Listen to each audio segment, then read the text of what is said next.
Today on this Sonic Obsession, our love of music and books come together in San Francisco.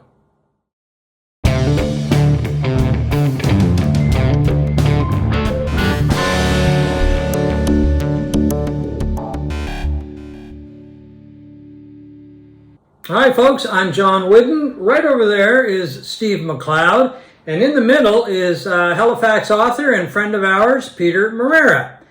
And today we are going to talk about mainly Peter's books that feature a San Francisco detective, Jimmy Spracklin. But of course there's a lot of music in the books, a lot of reference to music, and talking about the Haight-Ashbury scene from back in the 60s and the 70s. So anyway, I'm going to pass it over to Steve to get things rolling, and we'll talk about the books, the series that Peter is writing, and music from San Francisco. Yeah, Peter's written a number of books, a number of nonfiction books. He's a big lover of Ernest Hemingway, but in recent years he's been writing a series of police procedurals set in San Francisco at a very interesting time. And that's the first one, isn't it? Yeah. No. John has I book picked the one. First one, yeah. The Haight, a hitman on Haight Street is number It's two. number two. and the Proddy Syndicate. But he's worked, his fifth one is just coming out. Yep. The Flaming Turret, reference, of course, to the Did you say flaming turd? turret, Turret. like the turrets on the Victorian homes. Things where, in, rich people have. in Haight-Ashbury. Yeah, and these, I've read three of them and they're fantastic. And I think the part that really puts it over the top for me is the time and the place that these books are set in. And they're set in San Francisco, in the Haight-Ashbury district of San Francisco in the late 60s. So it has a very evocative feel, and it's a time and a place that, of course, John and I would have loved to have experienced at some point. Yeah. I experienced it in the 90s, but it was a little happened in these books. Yeah, I was there in the 90s. It was a little different then, but it was still really cool to be there. And the first book begins in 1968. It's not the Summer of Love. The Summer of Love has sort of soured a bit. It has. And turned violent. It begins in 1968, and somebody is murdering people in San Francisco. So what was the reason for you to set these books in San Francisco instead of, say, Halifax, where we live? I fell in love with San Francisco the first time I visited. I hitchhiked down there with a buddy of mine from Vancouver in 1981, and Haight-Ashbury was the place we hung out. It wasn't the tourist trap then that it is now. This was 13 years after the Summer of Love, but it still had that vibe. So I fell in love with it. I visited again a few months later and never forgot it. And I always thought that there'd be a good, there's a lot of crime there. I always thought it would be an interesting place to have a series of whodunits. And I guess in 68 and beyond, the hippie dream sort of soured. It got darker and deadlier. So drugs were harder. By 68, heroin had taken over the street. Shortly thereafter, the SFPD decided that why should we waste manpower on that lawless part of town? We'll just leave them to their own devices and patrol elsewhere. So Haight really was a bad area for a while.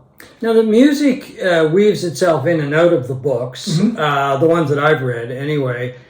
But the main character, Jimmy Spracklin, is not a huge music fan. No, he's not. And in a lot of books, police books, thrillers, procedurals, as you said earlier, the main characters, I'm thinking of Revis and Banks, Revis in the Ian Rankin books, and Banks in the Inspector, or in the Banks books by Peter Robinson. They're big music fans. Yeah. Spracklin's not. He likes Sinatra.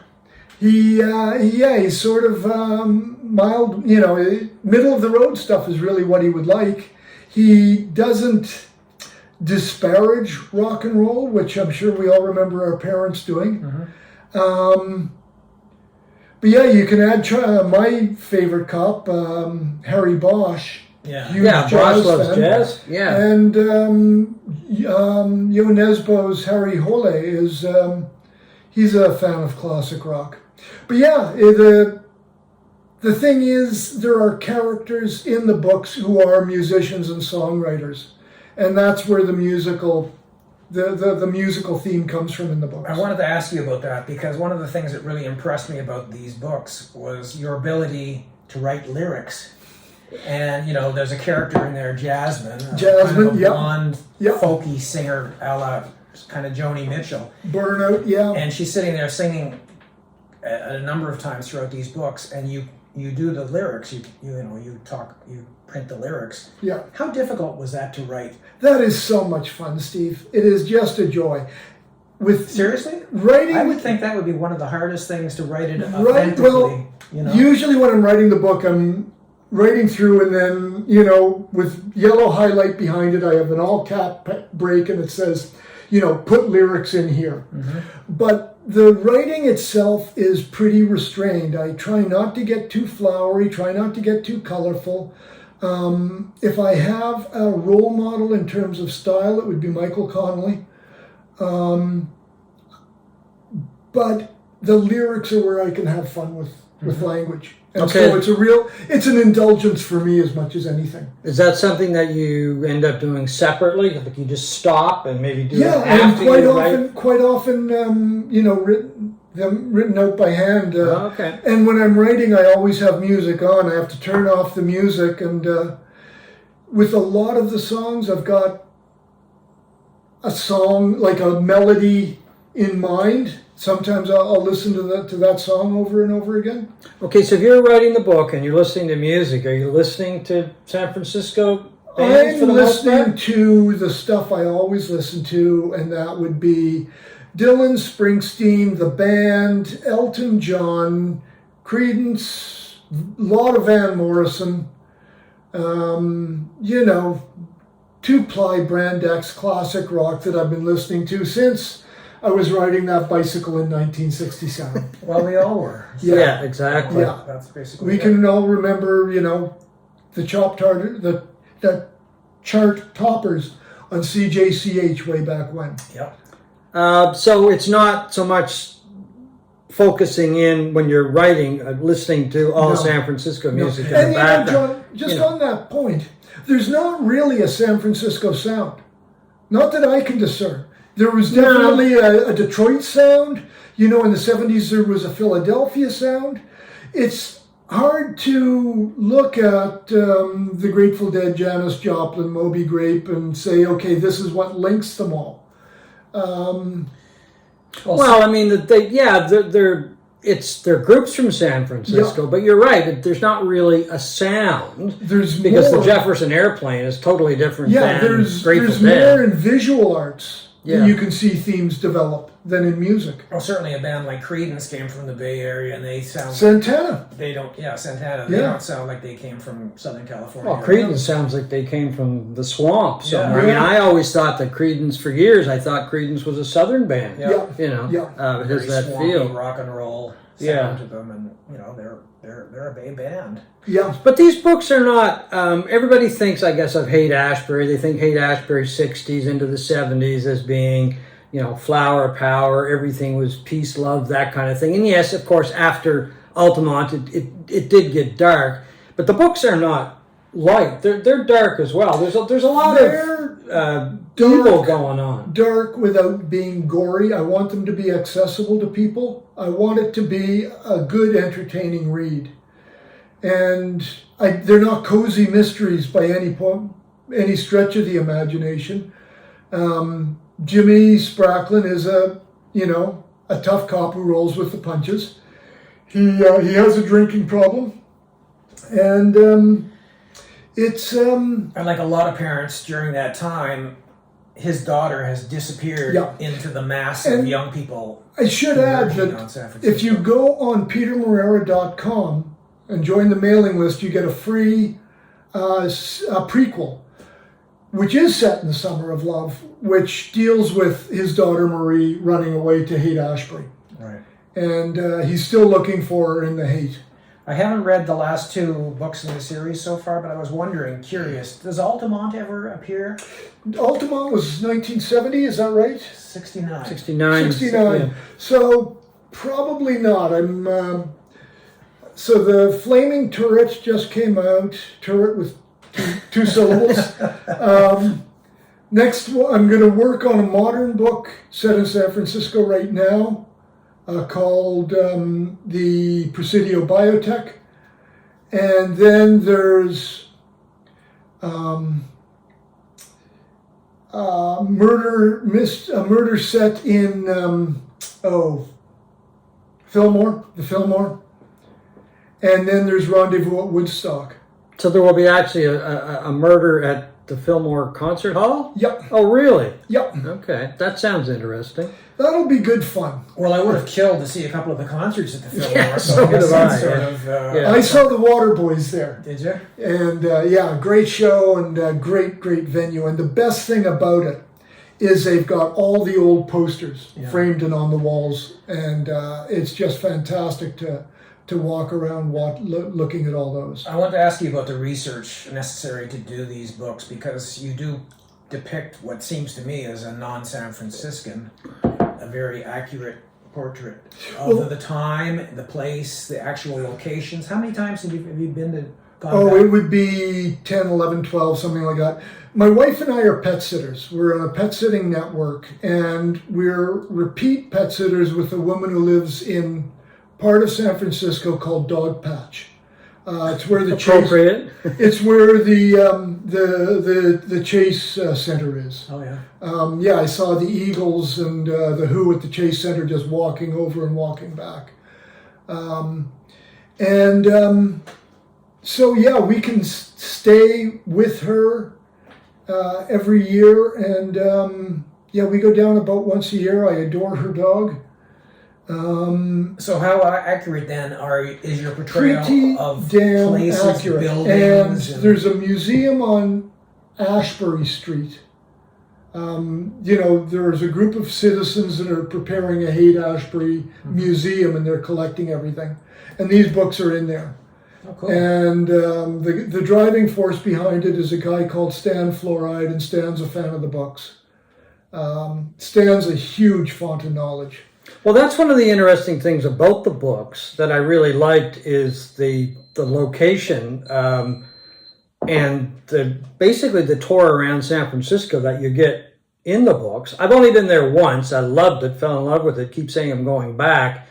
But I really enjoyed the way that you put the locations in there. And from my knowledge, they do seem accurate. And that's a very fun part of the book.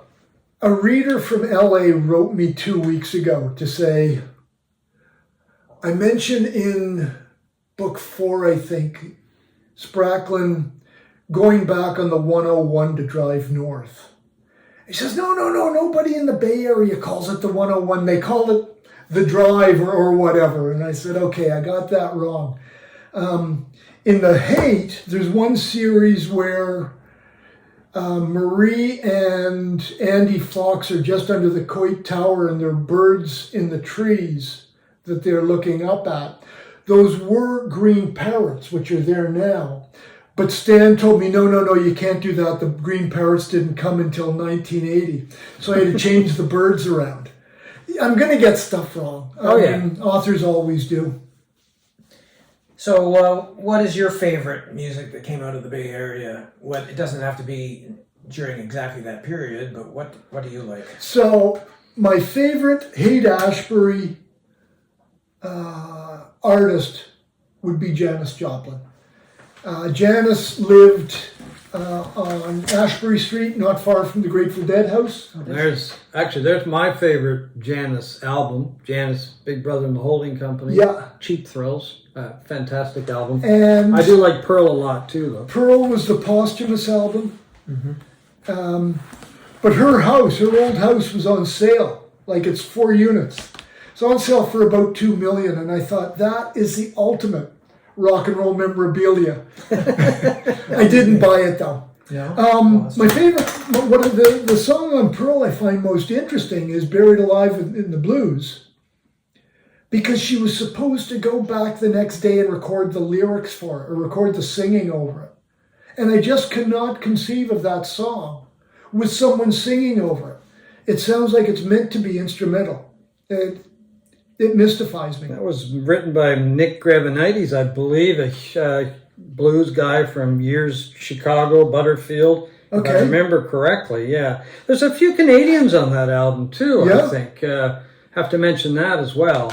What about you? What's your favorite? Well, I got a couple. Since we're talking about favorites here. I'm going to go back to Creedence Clearwater, and I have a shocking admission to make. I found these in my record collection today, and they haven't even been opened. This is Creedence's debut, 1968 debut, self-titled, and Green River.